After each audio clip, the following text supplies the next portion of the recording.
Obviously, happy to answer any questions. I think from our program standpoint, good to get back on the court. Got 3 games in a row, which we're excited about in the pit. All are going to be challenges. It's unique when you don't have a break and you're just back to back to back. So going to be fun to get back out there. We played a great game versus SMU. Obviously, with all the changes, it changed kind of the way that we handled this week. It's going to be important for us to kind of get our rhythm back because we've had a long break. Jay Allen Tovar will be transferring. We spoke the day after the SMU game and kind of came to agreement that, and it wasn't anything volatile or an argument. It was more, this is what I think the situation is going to be the rest of the year. And, if we can find you a better situation, let's do that. I think Jay is a great kid. I think he's got a lot of potential. He's gotten better. So hopefully we can find him a good spot. Part of our profession with all the transfer and everything like that. So wish him nothing but the best. And then obviously the recent events, just from our basketball program standpoint, obviously, we had some great momentum, and it's changed a little bit.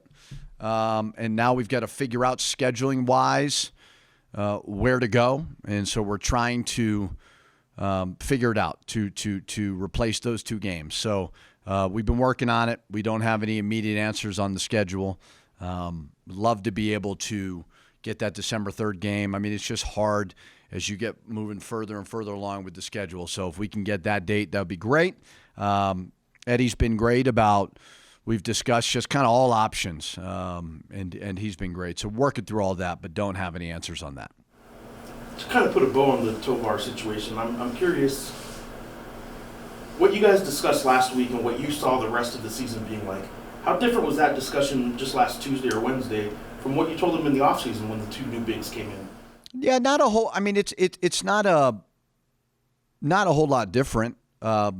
I try to be as transparent as I possibly can with these guys on because they all want to play a lot, and that doesn't make them bad people. They all want to play and they all want to score. They all want to do that. And the biggest thing I told Jay is I don't see it substantially changing. Now injuries could happen or whatever, but this is kind of is what it is. And listen, I don't want you to be unhappy. I want what's best for you. So not a whole lot really changed in that regard. Coach, where are your emotions? I mean, I get it. It was a tragedy. I get that, they couldn't get on the floor that night. But, I mean, the bottom line is he's got guys running around outside at 3 o'clock in the morning. Your guys are doing it the right way, and you lose 2 games. Where are your emotions at right now? Well, I'm not going to sit here and say that anybody's perfect or whatever. This is obviously just a very, very troubling situation with so many layers to it. And so I'm not going to sit here and lecture anybody, but what I do know is whenever something like this or anything happens, there's 2 things that are so very important, and that's transparency and accountability. And I don't know all the facts. I've kind of read what everybody's read. I've seen the video of the brawl. Just a collection of very bad events. And the biggest thing that we have to figure out, not me personally, but as a community is, could something have been done to avoid all of this? I don't know the answer. I don't know that. Maybe they did. I don't know. But that transparency piece and that accountability piece is the most important thing when you're dealing with a crisis of some sort. So it's very, very unfortunate and I don't want to make light of when a life is lost and when somebody's in the hospital and arrests are made, but from a basketball standpoint,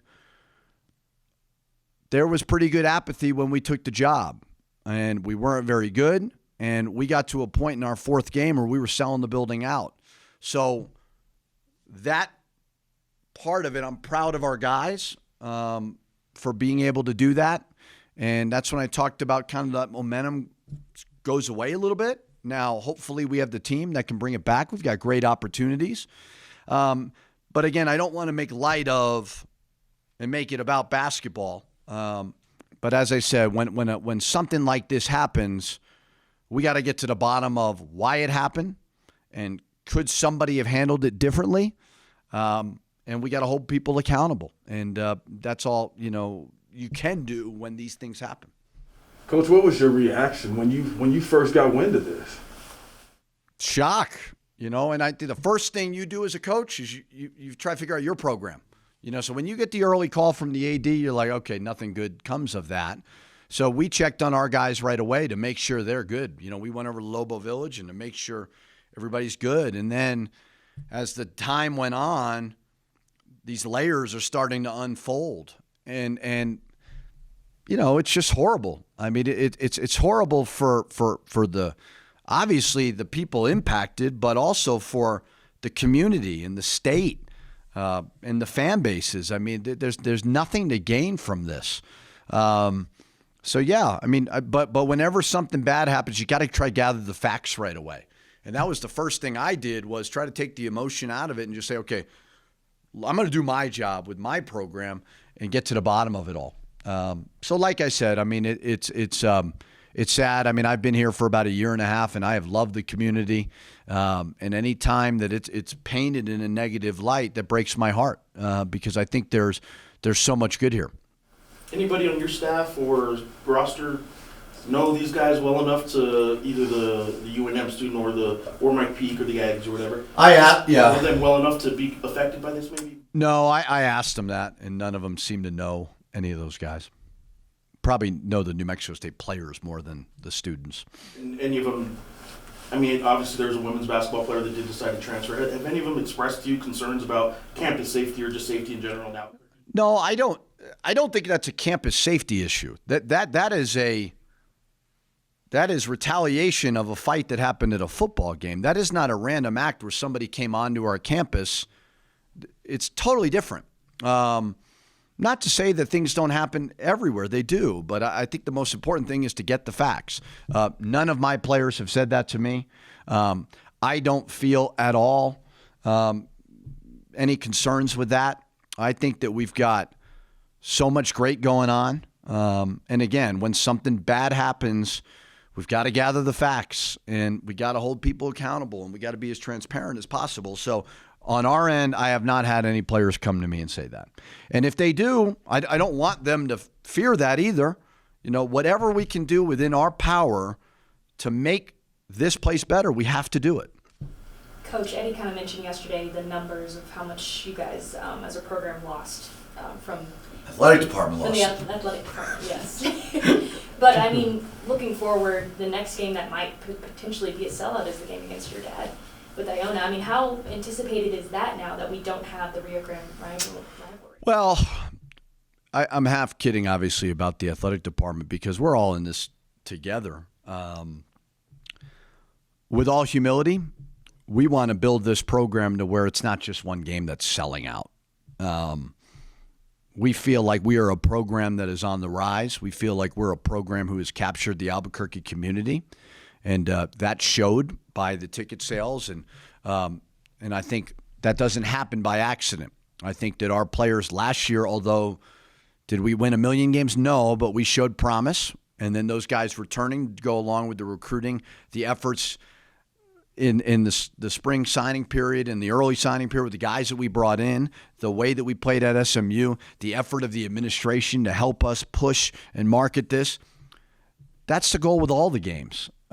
So short term, yeah, it sucks that we lose out on that revenue, and it's hard to cancel a rivalry that, again, like I think it's the right decision to postpone the games. I really do. But this has nothing to do with our fan bases. It really doesn't. I've been a part of 2 games. The power went out in Las Cruces, but other than that, like, it was fine, and at our place. So I think it was the right decision, what Eddie decided to do, and I think he showed great leadership.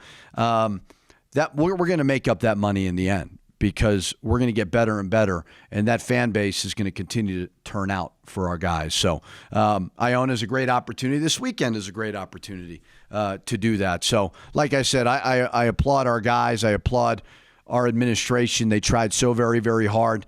We keep doing that. We're going to continue. Revenue is not going to be an issue. Coach, could you talk about Jacksonville State? Like it sounds like they have some talented players over there. Mm-hmm. Played really well last night. Ray Harper is a guy that I went against when I was in the Sun Belt. Really good coach. Been doing it for a long time. Has won a lot of games. So they're talented. They played Alabama. It was neck and neck in the first half. I mean, they can offensively, they can explode. Defensively, they're aggressive. They're athletic. So it's going to be a challenge. And we haven't played in a while. My concern is whenever you have those long breaks, did you get out of rhythm and you get out of game shape? So a lot of challenges. 3 games in a row, a lot of challenges. So Jacksonville State is very, very talented. Not going to be an easy game. But we look forward to the challenge. Can you tell us what you guys are doing for Thanksgiving? What the team's doing? Yeah, so we're trying to I was talking to our assistants today about some of the families are coming in. So they're, like Braden was just telling me, his parents rented a VRBO, so I don't want to take them away from their family. So what we're trying to figure out today is exactly what everybody's doing and to make sure that nobody's sitting in Lobo Village alone. So whether it's my house, I told them my in-laws are in town. That might be a risk coming to my house. But we will figure out a place for everybody and kind of go from there. So just to make sure nobody's sitting alone doing You nothing. could go to Lobo Village and get away from the in-laws. I would gladly do that. You bring us some Minnesota hot dish, anything like that? I heard you're moving to Minnesota. Is that true? I am. I'm pulling the reverse Pitino. Wow. Good luck. When are you going? Right after Christmas. It's very cold there. What's your go-to Yeah, what'd you go to on dish? Thanksgiving? Yeah. Like what's is it? Turkey? Is that common? Turkey with red chili and green chili because I love it in New Mexico. I love turkey. I love stuffing. Big stuffing fan. It's hard though because we're gonna practice, and then we got games, so it's like gotta get some rest and so the standard stuff.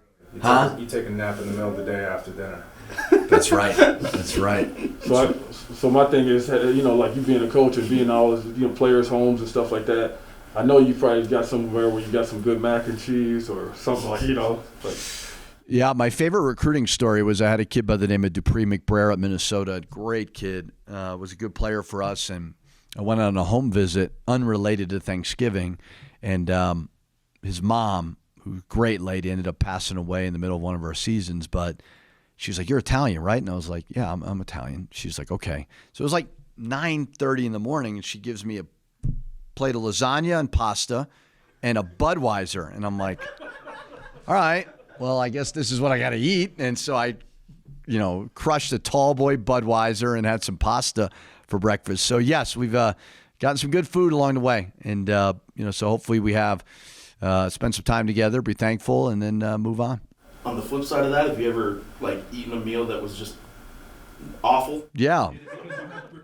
Many a times, many, more so than the good meals. You don't normally get offered a beer on a thing. So yeah, I've had more bad than good, but you better eat it and you better shut up and put a smile on your face. I had one home visit, David Roddy, and he had like 3 pit bulls in there. I thought they were going to attack us. I was like, can somebody put those outside? But part of the deal. There's an aspect of 3 games in 3 days. How do you approach that? Do you just concentrate on who's in front of you? We try to